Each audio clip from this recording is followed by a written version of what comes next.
મિત્રો આપણે કિનારે તો નર્મદા નદીનું પાણી પીધું, અત્યારે લાવ્યું છે આપણે અંદર પાણી પીવાના છીએ. તો કેમ છો મિત્રો, હું વકુલજી તમારા બધાનું સ્વાગત કરું છું આપણી યુટ્યુબ ચેનલમાં. તો મિત્રો આજે હું તમને એક એવી અદ્ભુત છે અને ખૂબ જ એવી સૌંદર્યવાળી જગ્યા છે બતાવવાનો છું, જે આઈ થિંક બહુ ઓછા લોકોએ એક્સપ્લોર કરેલી છે જગ્યા. તો આજે હું લઈ જવાનું છું તમને છોટાઉદેપુર જિલ્લાના કવાંટ તાલુકાનું જે હાફેશ્વર છે ત્યાંની છે આજે પહાડી વિસ્તાર, અને અહીંયાનો જે પ્રાકૃતિક સૌંદર્ય છે એ હું તમને બતાવવાનું છું. અત્યારે પણ તમે મારી પાછળ જોઈ શકો છો, આ એક નદી છે અને એનો તમને બ્યુટીફુલ તમે નજારો જુઓ. ખાલી પહાડીની વચ્ચેથી છે નદી છે પસાર થાય છે.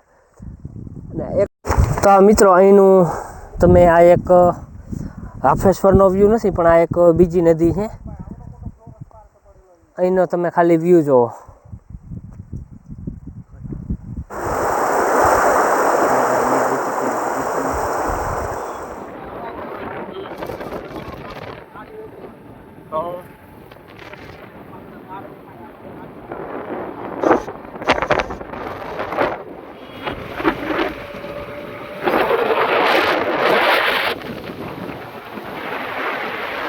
મિત્રો આ છે હાફેશ્વર જવાના રસ્તા. એકદમ નીચે અત્યારે ઉતારવાનું છે બાઇક, પછી હમણાં એકદમ આવશે ચડાવવાનું આવશે ને અહીંયા પહાડી એરિયા તમે જુઓ. ખાલી તમે રસ્તા જોઈ લો, ખાલી અહીંના સામે છે પહાડી છે, એકદમ નીચે અત્યારે ઢાળવાળી જગ્યા છે.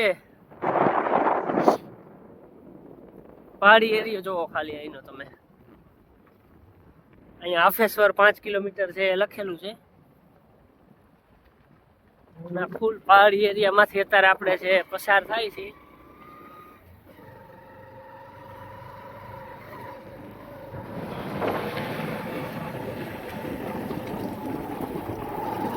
આ એકદમ હવે આમ ચણાણ વાળો રસ્તો આવ્યો. તો મિત્રો અત્યારે અમે છે હાફેશ્વર જવાના રસ્તે છે આપણે સ્ટોપ લીધો છે, અને અહીંનો તમે આ એરિયો જુઓ, ફૂલ પહાડી એરિયો છે. અને અહીંયાથી આપણે છે બાઇક લઈને આવા રફ રસ્તામાં છે જવાનું છે, અને અહીંના આ પહાડીવાળી ટેકડી તમે જુઓ.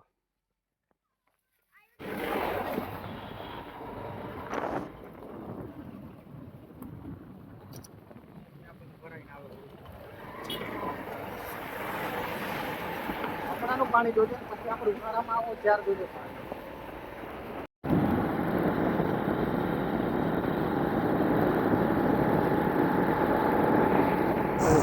તો મિત્રો અત્યારે અમે છે હાફેશ્વર આવી ગયા છીએ, અને આજે તમે જોવો છો ને આ બધું નર્મદા નદીનું પાણી છે.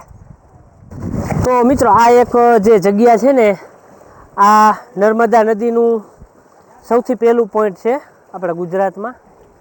અહીંથી છે નર્મદા નદી છે સ્ટાર્ટ થાય છે, અને અત્યારે આપણે શિયાળાના ટાઈમમાં આવ્યા છીએ.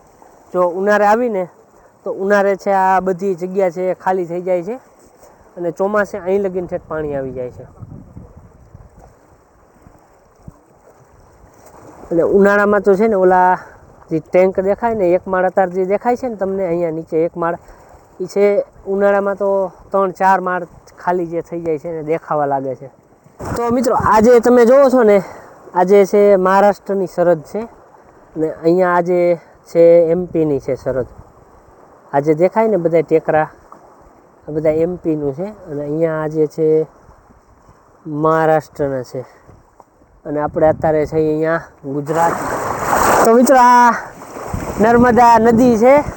આપણે રોજ ઘરે તો નર્મદા નદીનું પાણી પી જ છીએ, તમે કદાચ પીતા હોય કે ના પીતા હોય, બાકી હું રોજ ઘરે નર્મદા નદીનું પાણી પીવું છું. તો આજે આપણે લાઈવ નર્મદા નદીનું પાણી છે પીવાના છીએ.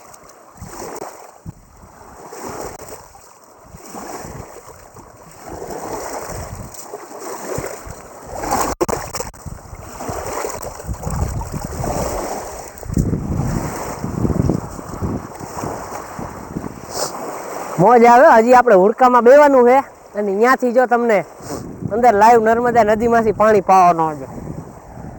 તો આપણા વિડીયોમાં બન્યા રહેજો.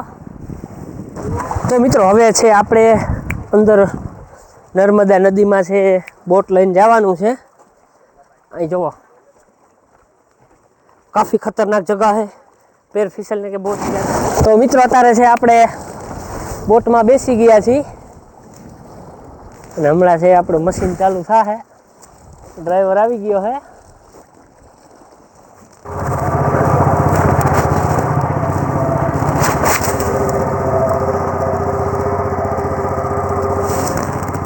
કમ્પ્લીટ છે, દિશા જો ચેન્જ થઈ, ચાલો।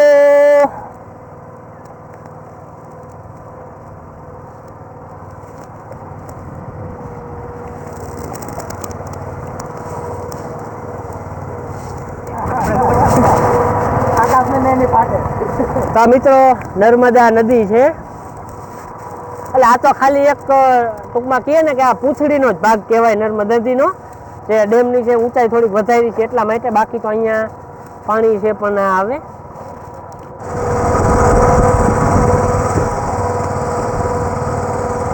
મિત્રો બીજી એક બોટ છે, અહીંયા એન્જિનમાં કંઈક પ્રોબ્લેમ આવી ગયો છે, અત્યારે અમારા જે ડ્રાઈવર હતા અહીંયા ચાલુ કરાવવા માટે ભાઈ આવ્યા છે।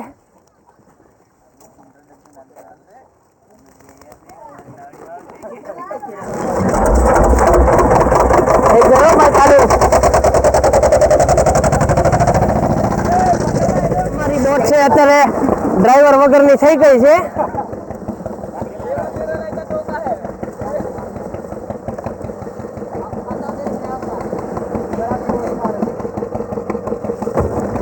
આપણા ડ્રાઈવર છે અત્યારે આવી ગયા ધક્કો મારી।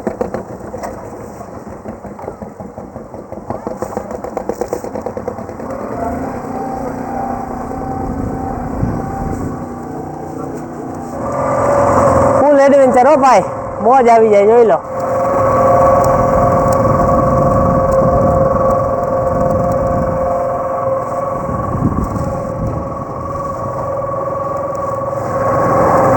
મિત્રો ઘણા બધા લોકો છે રહીએ છે અહીંયા પહાડીમાં, તમે જુઓ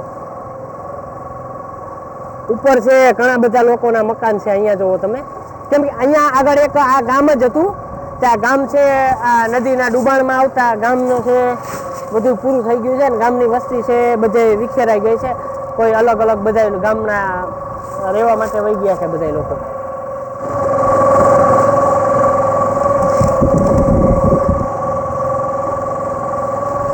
નર્મદા નદીનો નજારો હો ભાઈ, આ જોઈ લો તમે, આપણે તો પહેલી વાર જોયો છે।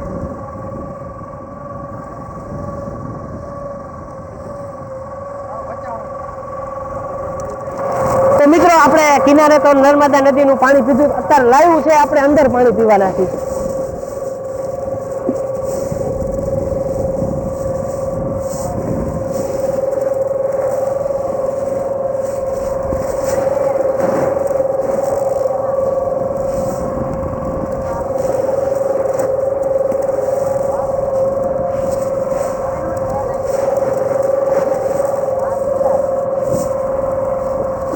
નેચરલ હો ભાઈ, પ્યોર એકદમ ચોખ્ખું પાણી જોવો, ખાલી તમે પાણી જોવો, એકદમ ચોખ્ખું પાણી ભાઈ, કમ્પ્લીટ છે। હવે થોડુંક મોઢું મોઢું આપણે મીઠ નાખું।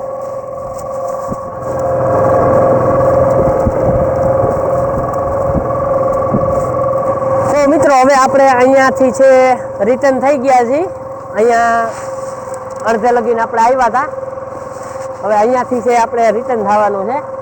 હવે આપણે અહીંથી છે રિટર્ન થાય છે, અહીંયા જો આપણે અહીંથી આપણે છે શરૂઆત કરેલી હતી અને હવે અહીંયાથી આપણે રિટર્ન થાય છે। તો મિત્રો આ જે સ્થળ છે ને હાફેશ્વર, અહીંયા આ જે નદી છે અત્યારે, અને અહીંને છે ગુજરાતનું બેસ્ટ હેરિટેજ વિલેજ તરીકેનો હમણાં જ છે ફિલહાલ એવોર્ડ છે આ ગામને મળેલો છે, અને અહીંયા ટુરિઝમ પ્લેસ તરીકે આને જે જાહેર કરેલું છે, હમણાં જાહેર કર્યું છે, તે હજી એટલું ડેવલપ છે નહીં, હમણાં થોડોક ટાઈમમાં છે અહીંયા ડેવલપમેન્ટ આઈ થિંક જે સ્ટાર્ટ થઈ જવું પડે, હેરિટેજ વિલેજ તરીકે છે અહીંયા જાહેર કરેલું છે। અહીંયા આવવાનું, અહીંનો જે પહાડી એરિયો છે અને અહીંના જે રસ્તા છે બહુ એક નંબર છે, તમે ગમે ત્યારે આવો ને આ side Chhota Udaipur side, Kawant side, તો અહીં રોજ બસ છે પણ ચાલુ છે, સવારે કવાંટથી છે 10:30 આથી 10:30ની આજુબાજુ છે કવાંટ ટુ હાફેશ્વર આવે છે, અને પાછી રિટર્ન છે 3 વાગે બસ અહીંથી જાય છે। તો તમારે બાઇક કાંઈ સાધન ના હોય તો તમે બસમાં પણ અહીંયા આવી શકો છો, બેસ્ટ ટુરિઝમ વિલેજ છે, અમને બહુ ફરવાની છે, મજા આવી. હજી છે હું તમને રસ્તાના થોડા ઘણા વિડીયો તમે કદાચ જોયા હશે ને આપણે આ વ્યૂ પણ બીજો છે બતાવવાના. અને મિત્રો આજે અહીંથી જે આ જે રસ્તો જાય છે ને એ સીધો છે સ્ટેચ્યુ ઓફ યુનિટી નીકળે છે. એ અહીંથી તમે જાઓ, અહીંથી જવામાં આઈ થિંક કે 5-6 કલાકનો છે અહીંયા ટાઈમ લાગે છે તમે જો બોટ લઈને જાઓ તો.